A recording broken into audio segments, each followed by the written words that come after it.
All right, what we have here is the ultimate bad boy. This is a full long travel, street legal, sand rail, dune buggy, off-road car. Not a UTV, but similar to it in different ways. This is way more reliable than any new UTV on the market. And the reason I'm saying that is because I have UTVs. This is just a different model of an off-road car that you can drive on the street, super reliable in the sand and the dunes. But it is 100% street legal. It has a clean, clear Arizona title in my name, registered to me. Has all the necessary equipment to be on the roads. So you have your headlights, driving lights, you have your off-road light, which I'll turn on. You have four-wheel disc brakes. You have your driver's mirror, rear view mirror, passenger mirror. You have seat belts for every single driver, four-wheel disc brakes. You have twin fire extinguishers, which you can use those for your friend's Razor, UTV, whatever catches on fire. So those are really, really cool. You have your flag for the dunes, LED strip. These are tail lights. And then down here below, you have your brake lights, custom exhaust, and then lighted whips right here, which you can put on. These are all remote controlled, different colors. You can change them to a magnitude of colors here. So I'll turn on the lighted whips just so you can see. We'll go to green, turn those on. You got green. If we want to do, let's do a dark blue, turn those to dark blue, or purple, I think that was. My sunglasses are on. Blue right here. Is this blue? Let's try that one. That's blue right there. You can do strobes like auto. That'll change it to different colors. You got blue, purple, yellow, green. It just kind of switches. Put it back to red to kind of match the car there. Your tail lights, which I will turn on right here, LED style tail lights. So these are just strip tail lights. Really, really cool. About 3 feet maybe. About 3 feet. I never actually measured them. And then I'll turn those off just to show you. Everything's all labeled. Over here you have your upper lights, which is going to be your driving lights. And then you have your LED light bar up here for your upper lights. So upper lights is the top one.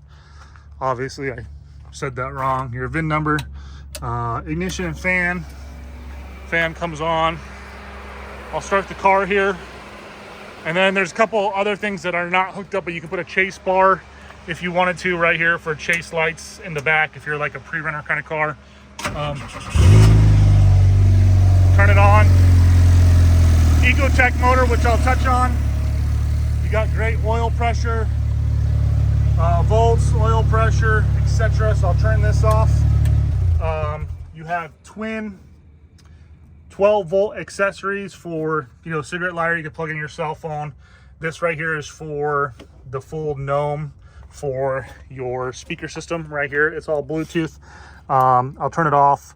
I would turn it on. It does work, as you can see in the videos, 4 speakers. YouTube, you have to be careful with music for copyright to promote your videos, but it does have a very expensive, about $800 for the gnome speakers. All Bluetooth, hook up to your cell phone. I just run this wire right here just for demonstration purposes in the back, of my cell phone. Your stainless steel lines down there. You have twin storage bags right here on the driver as well as the passenger. You have the lap belts right here for your front driver and passenger. So your driver and passenger. And then over here you have the 4-point harnesses. So the 2-inch shoulder, 3-inch lap for your passengers. I have my GoPro mount right there. Couple other things I want to go over on this car. So just to show you, I was talking about the motor. It is a ecotec VVT, variable valve timing. If you're not familiar with ecotecs, they've been around a long time. They actually started in the early, I think, 98, 99s with the Chevy Cobalts, kind of like Chevy Cavaliers, the HHR Chevys, Pontiac Solstice, the Saturn Skies. They actually have them in the SS Cobalts that were made. They were supercharged from the factory. They used, I believe, a 2.0, and then some had 2.2 superchargers.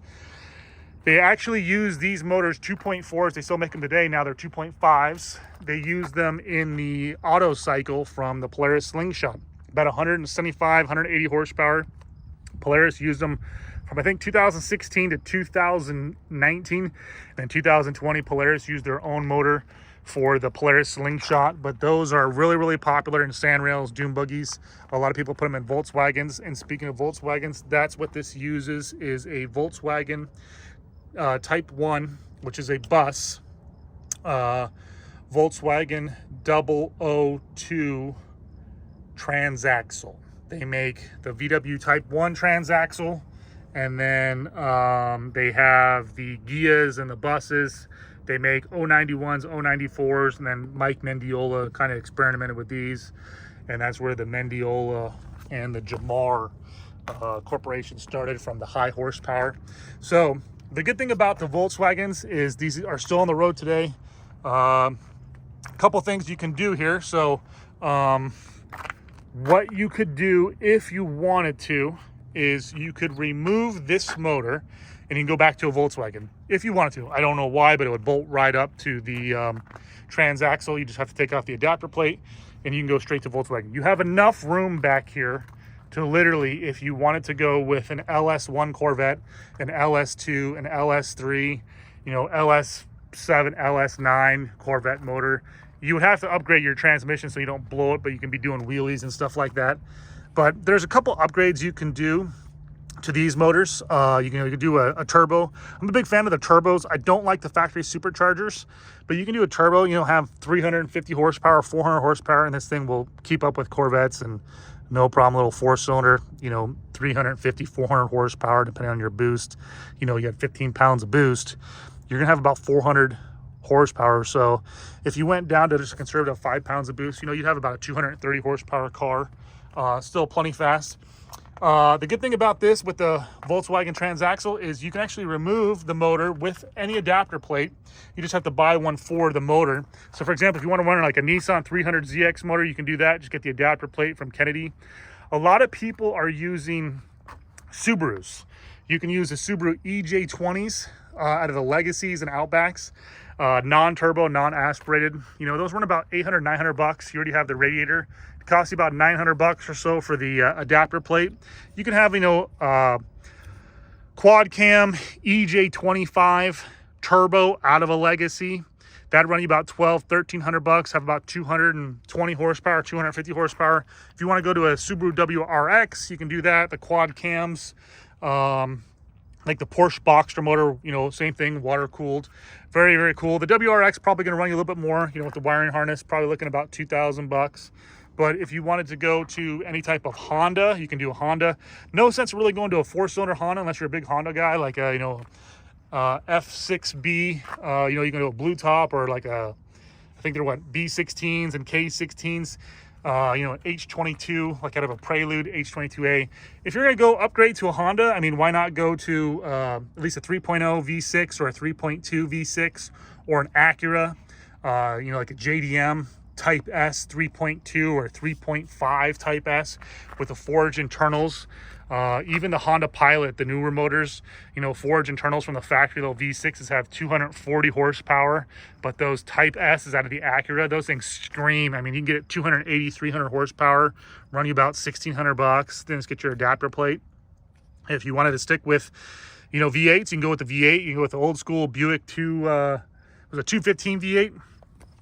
You know, go to a 5.7 LS1, a little bit older technology now, but you can still get, like, you know, a 97 to 2004 LS1, you know, 370 horsepower, I think those things were. You can trick those things out. LS2s were 400. LS3s, I think, were about 430. Then you got the LS7s, and like I said, LS9s. You can have 500, 600 horsepower and do wheelies. Great thing about this car is it's super reliable. You know, in the front, I'm going to go over the whole car here. I'm going to turn off the front headlights, which I forgot to turn off. But in the front of the car here, you have a tow bar set up. So you can tow this thing without a trailer. You can tow this behind your motorhome, your pickup truck. You can actually do a tandem if your car or vehicle tow length, I believe, is not over 53 feet. This is about 14.5 feet, almost 15 feet. Put your tow bar right here, put it in neutral, hook it behind your pickup truck, your passenger car, because there's no tongue weight. You're just pulling it, which is really, really nice. You can actually pull this with a Prius. I've done it with my wife's car. You can do it with a Honda Accord, a Honda Civic, a Nissan, basically anything, a little Chevy S10. If you have a bigger truck, you can hook up your travel trailer, hook this up behind your travel trailer, pull it right there. The great thing about this, speaking of trailers, you can tow whatever you kind of wanted, with jet skis. If you're going to the lake, if you live on a farm for the kids, you're pulling any type of little harvest trailer for, your farm. Like I said, twin jet skis, triple jet skis. You have a 2-inch ball right here, 2 5/16 is what I use. The tow hook at 1 7/8 inches, so I use the 4-way. The great thing with this is you can remove this and use a Harbor Freight hitch carrier to put any type of luggage back there, coolers, gas cans, etc., etc. So that's what's good about the entire car. Tons of upgrades here on the car. So you have the J-arm set up on the top, the A-arm set up in the rear. So this is independent front suspension with the J-arm tubes. Kind of looks like a J, as you can see right there, and then the A-arms.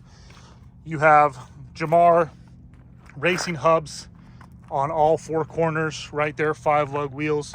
So just to give you some cost of what this car will really cost you, and this is all brand new stuff. If you went with brand new King shocks, all 4 corners, just for the shocks, you're looking pretty close to about $6,000 right now in 2024 going to 2025. If you went with the Jamar hubs, wheels, tires, and brakes set up right here, right now with the shocks, you're going to be literally about $10,000 to $11,000. That's just for the tires, wheels, brakes, and shocks. That's not including the J-arm and then the A-arms. Not including all the other stuff on there, the RBP, rack and steering, Willwood, hydraulic clutch, hydraulic brake, the stereo, the pedals. I mean, everything on this car, not including the motor, the 4x4 trailing arms, the 930 Porsche CV boots and axles. I mean, to replicate this today, you're going to be in the area of about $35,000 to $40,000, and that's probably not including a lot of like the fab work and the body panels. So comparing it to a UTV, I've had the Can-Am XRS. I have tricked out right now Speedworks Robbie Gordon car. Every one of those things that happens to those cars is $1,000, and it's not like you can really go to Pep Boys and get anything. This is perfect. Go to AutoZone, Checker, O'Reilly. Super reliable. And what I tell people, I'm not bagging on the cars, they're just different cars, 2-wheel drive versus 4-wheel drive, is when you go over to a UTV and you're thinking about it, what I want you to do is grab right here. So you have different cars, but A post, B post, C post. Okay, if it was a 2-seater, it'd be like an A post and kind of like a B post. I mean, if you really wanted to get A, B, C, D post, but let's just do it right now. A post, B post, grab the middle of the car. Okay. I'm 6'2", 230 pounds, and I'm shaking that car really good. I mean, I'm gonna go to the top here to show you. There's not a lot of body roll, and that's the problem with the UTVs. There's a lot of body roll in those cars, and people are flipping those and getting themselves hurt. You have to wear helmets in a lot of the older UTVs. The new Razor, I think, is the only one that you don't have to wear a helmet. That one is over 1,000 cc's, 4-cylinder car. But the Can-Ams, the Kawasaki's, when you go to Glamis out in California, you have to wear a helmet. This you don't. This utilizes, like I said, an ecotec. You have, honestly, about, I think, 2,200 cc's, but, 170 horsepower motor. It's not going to win you any races. It's just meant to be super reliable. You can go ahead and trick the car out with turbos and stuff like that if you wanted to, but it's turnkey ready. Full glass windshield. You can drive this thing anywhere. Tow, like I said, your jet skis, your boat. You can even hook up, like, literally, if you had like a 25, 30-foot boat and you're going 10 minutes down the road, you'll be fine. If you're just trying to move something, you'll be fine. Now, I wouldn't be hooking up, a DCB, a Dave's custom boat, or a 34 or 38-foot skater or a fountain, or, an MTI, a 44-foot boat.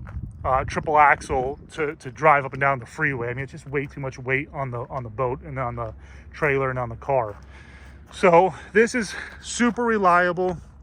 You can do so many great things with this. Like I said, you know, 4 full-size adults, your kids. You have the shoulder straps here, 2-inch shoulder straps, 3-inch lap belt, 3-inch lap belts in the front. Driver's seat fully adjustable for someone up to about 6'7". I'm 6'2", 230 pounds, fit in the car extremely well. Adjustable pedals, adjustable seat. Going back here, you have these LED dome lights right here, which I'll turn on. You got red, you got white, you got blinking lights. Kind of cool. I do like the red personally. You got the white, like I said, and then the blinking if you know go camping. Speaking of red, for like the kind of like the cockpit thing, so this utilizes 7 total body panels. I guess 8 if you want to include the one that's just like this in the interior. So for example, what I mean by that is the body panels are all removable. It's literally about just 100 little T20 screws right here, because they're everywhere here.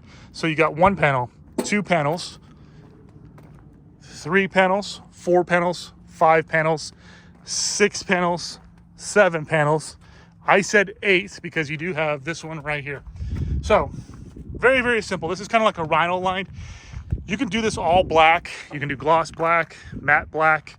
You can do any type of color you wanted to for advertising.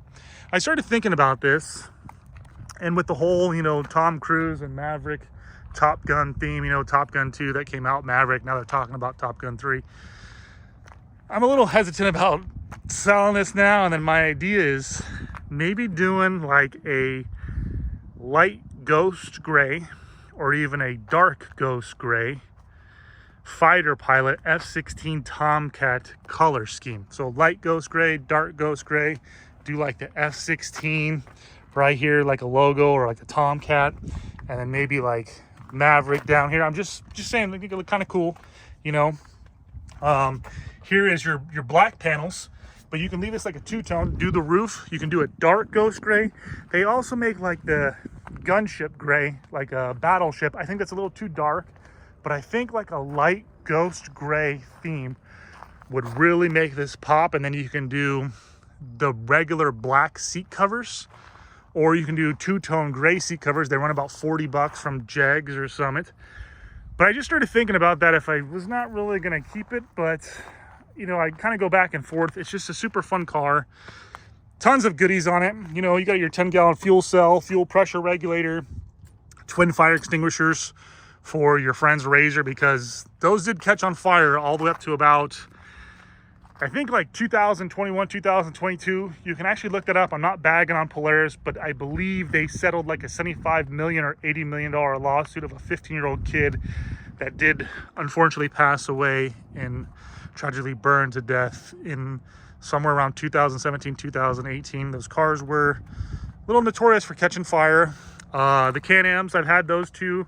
They did have an issue on the first 2017 to about 2021 XRS, XRCs with the front end, because they're just kind of like bolted there with the radiator. So when you kind of bottom out, they make a high aircraft bolt kit, a gusset kit.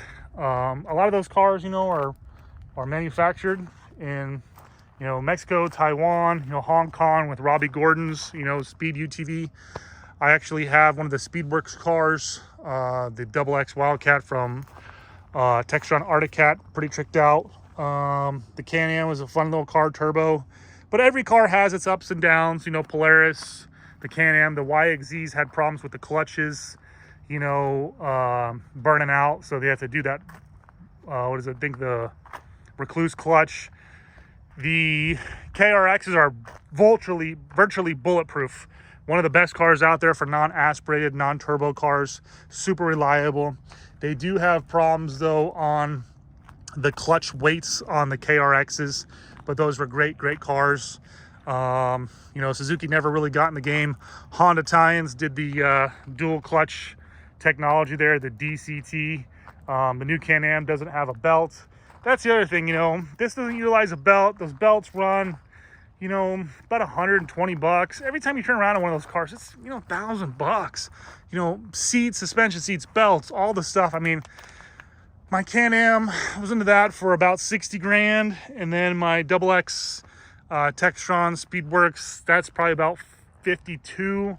But you know, I'll tell you right now, 5 years from now, this will still be on the road versus those cars for reliability.